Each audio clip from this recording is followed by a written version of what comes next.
नमस्कार, मैं अनुमोश मरिया, आप देख रहे हैं मास्टर प्रहार। स्वागत है आप सभी का एक बार फिर मास्टर प्रहार में।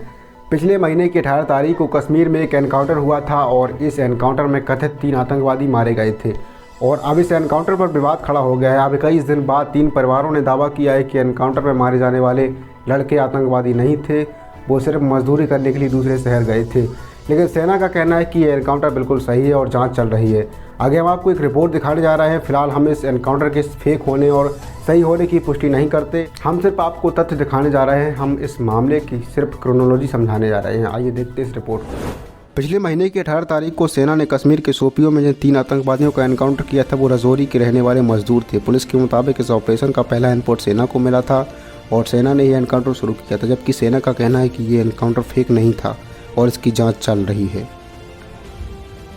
वहीं 21 दिन बाद मारे गए 3 लड़कों के परिवार वाले सामने आए। उनका कहना है कि जिन 3 लोगों को आतंकवादी बताकर मार डाला गया वो उनके बच्चे हैं। ये लड़के राजौरी के रहने वाले हैं और मजदूरी करने के लिए कश्मीर के शोपियों गए थे। रिश्ता शुरू होता है 18 जुलाई से। हर एनकाउंटर के बाद स्टेटमेंट जारी करने वाली जम्मू कश्मीर पुलिस ने इस एनकाउंटर के बाद भी एक स्टेटमेंट जारी किया और कहा कि सेना की 62 राष्ट्रीय राइफल्स के इनपुट के आधार पर शोपियों के अमीशपोरा गांव में आतंकवादियों की मौजूदगी की जानकारी मिली थी, जहां एक ऑपरेशन चलाया गया था। सर्च ऑपरेशन के दौरान आतंकवादियों ने सेना के लोगों पर फायरिंग की और एनकाउंटर शुरू हो गया। बाद में पुलिस और सीआरपीएफ भी एनकाउंटर में शामिल हो गई।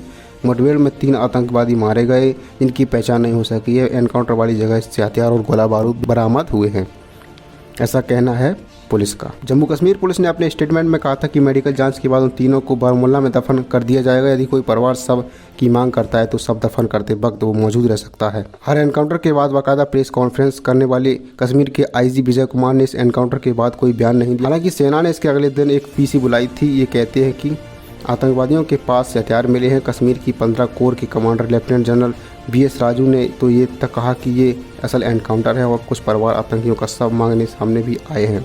22 दिन बाद 10 अगस्त को सेना ने इस एनकाउंटर की जांच शुरू कर दी है, ये पता करने की कहीं ये एनकाउंटर सच में फेक तो नहीं।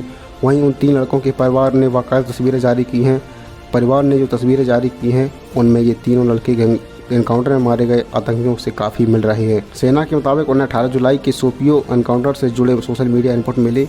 सेना ने यह भी कहा कि उन 3 आतंकवादियों की पहचान अब तक नहीं हो पाई है और उनके शव दफन कर दिए गए हैं। फिलहाल जांच जारी है और माना जा रहा है कि इनके DNA टेस्ट करवाए जाएंगे। जिन 3 मजदूरों की तस्वीर सामने आई है वो राजौरी के रहने वाले थे और कई दिनों से उनका अपने परिवार के साथ राजौरी संपर्क नहीं हो पा रहा। उनके नाम इम्तियाज़ अहमद, अबरार और अबरार अहमद है। परिवार का कहना है कि उनके बेटे मजदूरी करने कश्मीर गए थे और उनसे 16 जुलाई से कोई बात नहीं हुई है। कई दिन बाद किसी ने उन्हें 18 जुलाई की तस्वीर दिखाई जिसमें 3 आतंकवादियों को मारा गया। तो तस्वीर में अपने बेटे को पहचाना। फिलहाल उन्होंने राजौरी प्रशासन से कश्मीर जाने देने की इजाज़त मांगी है। आपको बता दें कि सेना ने कश्मीर के मानचित सेक्टर में 2010 में एक फेक एनकाउंटर में 3 लोगों को मार डाला था, जिसके बाद घाटी के हालात बेहद ख़राब हो गए थे। इसके बाद कई महीने तक कर्फ्यू लगाना पड़ा और 100 से ज़्यादा लोगों की पत्थरबाजी और प्रदर्शन के दौरान जान गई थी। वहीं इससे पहले 2000 में पथरी बल में 5 नागरिकों की फेक एनकाउंटर में मौत हुई थी। तो ये थी पूरी खबर।